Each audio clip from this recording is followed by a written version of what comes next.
حضرت عرفہ بن ربی حضور کے غلام ہے، وہ روایت کرتے ہیں، کہتے ہیں جب جبلہ اہم کے خلاف ہم لڑنے گئے تو روم کی فوجیں بھی تھی اور عرب کے دیگر قبائل کی فوجیں بھی، کہتے ہیں ہمارے سپہ سالار کا نام حضرت خالد بن ولید تھا۔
کرنی ہے, اب تو گزارش ہی کرنی ہے, اب مدعا کیا سنانا ہے, اب تو بات کرنی ہے. فرماتے میں آگے بڑھا اور جیسے بھی ہوا میں نے حضرت عمار بن یاسر کو راضی کیا. حضرت عمار کہتے ہیں ایک وقت وہ تھا اور ایک وقت یہ ہے, جب دونوں وقتوں کو دیکھتا ہوں تو کہتا ہوں الحمدللہ رب العالمین. یہ ساری تعریفیں اس رب کے لیے ہیں جو تمام جہانوں کو پالنے والا. وقت دے معاملات کو, ٹائم دے. آپ دیکھیں اللہ تبارک و تعالیٰ بڑا کریم ہے. حضرت سعد بن ابی وقاص نے قادسیہ پہ حملہ کیا تو بدھ مت عیسائی یہودی سارے کٹے, قلعہ بند ہو گئے. چاروں جانب دیوار تھی قلعے کی, بڑی بڑی فصیل لمبی چوڑی, بڑا لمبا چوڑا گیٹ. باہر نہیں نکلتے, باہر نکلے تو جنگ ہو گئی. ایک علاقہ تھا وہ قلعہ بند ہو گیا. حضرت سعد بن ابی وقاص نے انتظار کیا, وہ باہر نہیں نکلتے. انہوں نے پہلے سے پلاننگ کی تھی, کوئی مہینے کا راشن لے کے وہ اندر چلے گئے. جناب سعد بن ابی وقاص کہنے لگے بھئی اب یہ دیوار تو گرانی پڑے گی. یہ دیوار جی کیسے؟ فرمانے لگے ایمان کی قوت سے. آپ نے نا انسانوں کی چار دیواری بنائی, اس دیوار کے گرد صحابی کھڑے کیے. توجہ میری طرف رکھیے. یوں چاروں جانب صحابہ کھڑے ہو گئے. جب صحابہ کھڑے ہوئے چاروں کونوں میں, اب یہودی بدھ مت عیسائی تینوں اندر ہیں. حضرت سعد بن ابی وقاص نے کہا چلو بھائی ایمان کی قوت سے بولو. صحابہ بولے لا الہ لا الہ, خودی کا سر نہا لا الہ الا اللہ, خودی کا تیغ فسا لا الہ الا اللہ, خودی کا تیغ فسا لا الہ الا اللہ. اگرچہ بت ہے جماعت کی آستینوں میں, مجھے ہے حکم ازاں لا الہ الا اللہ. وہ 3-4 دفعہ کلمہ پڑھا تو دیواریں ہلنے لگی, کانپنے لگی. انہوں نے توڑے دروازے باہر آ گئے. کہنے لگے کیا ہوا؟ حضرت سعد بن ابی وقاص کہنے لگے کافرو بے ایمانو, ابھی تو ہم نے ایمان کا پہلا کلمہ بھی آدھا پڑھا ہے. ابھی تو ایمان کا پہلا کلمہ بھی لا الہ آدھا پڑھا ہے. اگر محمد رسول اللہ پڑھ لیتے تو تمہارا بچتا ہی کچھ نہ. ابھی تو ایمان کا پہلا کلمہ بھی آدھا پڑا ہے اور تمہاری دیواروں میں دراڑیں پڑ گئی ہیں. اللہ کرے میری ملت ایمان کا کلمہ ہی ڈانٹ کے پڑھنے لگ جائے. اگرچہ بت ہیں جماعت کی آستینوں میں, پر مجھے حکم ازاں لا الہ. اور یہ دور اپنے ابراہیم کی تلاش میں, صنم قدا ہے جہاں لا الہ. 12 پکڑو ان کو مارو. جس دن ابو جہل آیا ہے نا بدر میں, اس نے جاسوس بھیجا. محمد بن عینیہ تھے یا عروہ بن مسعود, 2 مختلف نام کتابوں میں آتے ہیں. وہ جاسوس چیک کر کے گیا مسلمانوں کو واپس. ابو جہل سے کہنے لگا 313-312 بندے, کچھ بچے ہیں, کچھ بوڑھے ہیں, کچھ کمزور ہیں. ابو جہل بڑا کھل کھلا کے ایسا کہنے لگا ان کو نا پشتوں پہ باندھ لو, گھوڑوں کی پشتوں پہ. جنگ کیا کرنی ہے, تلواریں ان کے پاس کوئی نہیں, لڑ یہ نہیں سکتے, باندھ لو, لے چلتے ہیں مکے, وہاں جا کے دیکھیں گے کیا کرنا.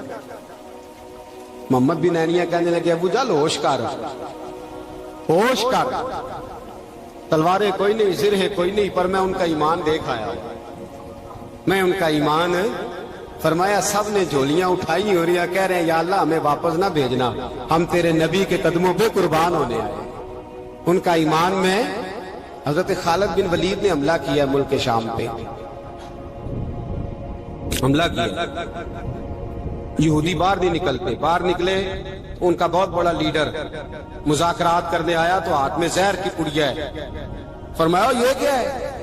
مذاکرات کرنے آیا تو یہ کیا؟ کہنے لگا زہر. کیا مطلب؟ کہنے لگا اگر مذاکرات ناکام ہوئے تو زہر کھا کے مر جاؤں گا, مسلمانوں کو کبھی اقتدار نہیں دوں گا. تو آپ فرمانے لگے زہر بھی تب بھی اثر کرے گا نا جب میرا اللہ چاہے گا. کس کی قوت؟ ایمان کی. کس کی قوت؟ زہر کب اثر کرے گا؟ جب اللہ. تو کہنے لگا یہ بڑا زہریلا زہر ہے ہمارے علاقے کا, یہ تو کسی کے ناک میں ذرا ہوا سے چلا جائے تو بندہ مر جاتا ہے. آپ فرمانے لگے بندہ تب بھی مرتا ہے جب اللہ مارے, اور جسے اللہ نہ مارے مر سکتا. وہ کہنے لگا کیسے ہو سکتا ہے؟ فرمایا لاؤ ادھر. حضرت خالد بن ولید اور بھائی طاقت ایمان کی قوت سے ملتی ہیں، ہمت ایمان کی قوت سے۔ فرمایا بلا سارے یہودی، سارے آ گئے۔ فرمایا تم کہتے ہو زہر ہوا کے ذریعے ناک میں بھی چلا جائے تو بندہ مر جاتا ہے، پوری پڑیا زہر کی جناب خالد کھا گئے، پانی کا گلاس پی گئے، 18 رکعتیں نفل بھی پڑھ گئے۔ ہر 2 رکعتوں کے بعد پیچھے پلٹ کے دیکھ دے تو کتنے یہودی کلمہ پڑھ جاتے ہیں، کتنے غیر مسلم۔ یہ کس کی طاقت ہے؟ بولے تو صحیح ہے، بولے۔ ایمان بڑا قوت والا ہوتا ہے، بڑا قوت والا۔ اس کا پتہ کب چلے گا کہ ہمارے اندر ہے کہ نہیں؟ کروڑوں ناجائز روپیہ سامنے پڑا ہو اور بچہ عید کے لیے کپڑے بھی مانگ رہا ہو، لیکن انسان ناجائز پیسے کو ہاتھ نہ لگائے، بچے کو تسلی دے کے سلا دے، تو اس کا مطلب ہے کہ ایمان اس کے پاس ہے۔ میرے نبی کریم صلی اللہ علیہ وسلم نے فرمایا فحاشا، خوبصورت عورت، بری عورت، خوبصورت بھی ہو بری بھی ہو اور دعوت گناہ بھی دے، بچہ جوان بھی ہو خوبصورت بھی ہو خواہشات بھی ہو، اور پھر بھی وہ کہے انی اخاف اللہ، نہیں بھئی میں اللہ سے ڈرتا ہوں، تو اس کا مطلب ہے اس کے پاس ایمان ہے۔ یہ تو روز ہمیں پتہ چلے گا، روز پتہ چلے گا۔ میرے دوست اپنے ایمان کو دیکھ۔ حضرت مصعب ابن عمیر جنگ احد میں میرے نبی، اور یہ بڑا لاڈلا صحابی ہے میرے رسول کا، بڑا لاڈلا، مجھے اس شخصیت سے بڑا پیار ہے۔ ان کا جو بھی کہیں مجھے ارشاد کوئی قول ملتا ہے تو میں الگ سے ڈائری پہ لکھتا ہوں۔ حضرت مصعب ابن عمیر کو احد میں حضور نے جھنڈا دیا تھا، ہاتھ میں جھنڈا تھا تو کافر نے ہاتھ کاٹ دیا، جناب مصعب ابن عمیر نے دوسرے ہاتھ میں پکڑ لیا۔ جب وہ بھی ہاتھ کٹ گیا تو 2 کٹے ہوئے ہاتھوں سے جھنڈا پکڑا ہے، جھنڈا پکڑا۔ اور جناب مصعب ابن عمیر کی جب لاش کے قریب میرے نبی پاک گئے تو کٹے ہوئے ہاتھوں سے جھنڈا انہوں نے سینے سے لگایا ہوا، سینے سے۔ میرے نبی پاک کی آنکھوں میں آنسو آئے اور حضور نے رو کے فرمایا یہ مصعب کے ایمان کا جھنڈا تھا جسے وہ ساتھ لے کے دنیا سے چلا گیا، یہ اس نے زمین پر گرنے۔ اپنے ایمان کو دیکھو، ایمان کو پرکھو، ایمان پر محنت کرو۔ سب سے پہلی بات تو یہ کہ قدر کرو کہ ہم مسلمان ہیں، اپنے دین کی۔ دوسری بات قرآن پاک کے ساتھ پیار کرو۔ تیسری بات شہادت کی آرزو۔ چوتھی بات ایمان کو مضبوط کرو، ایمان کو بولیے ایمان کو۔ اللہ فرماتا ہے تم ایماندار رہنا، میں تمہارے ساتھ رہوں گا۔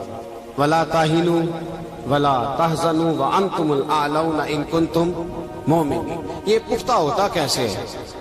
اقبال کہتے ہیں ایسے لوگوں کے پاس بیٹھا کر جو تیرا ایمان پختہ کرتا ہے، ایسے لوگوں کی سنگت میں رہا کر جو تیرے ایمان کو، کہتے ہیں وہی ہے تیرے زمانے کا امام برحق، وہی ہے تیرے زمانے کا امام برحق جو تجھے حاضر و موجود سے بیزار کرے اور موت کی شکل میں دکھلا کے تجھے جلوہ دوست زندگی تیرے لیے اور بھی دشوار کرے۔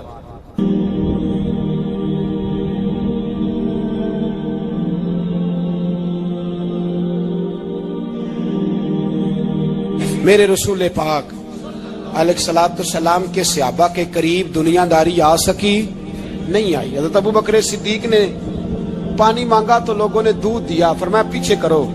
ابو بکر نے نعمتیں چھوڑ دیے۔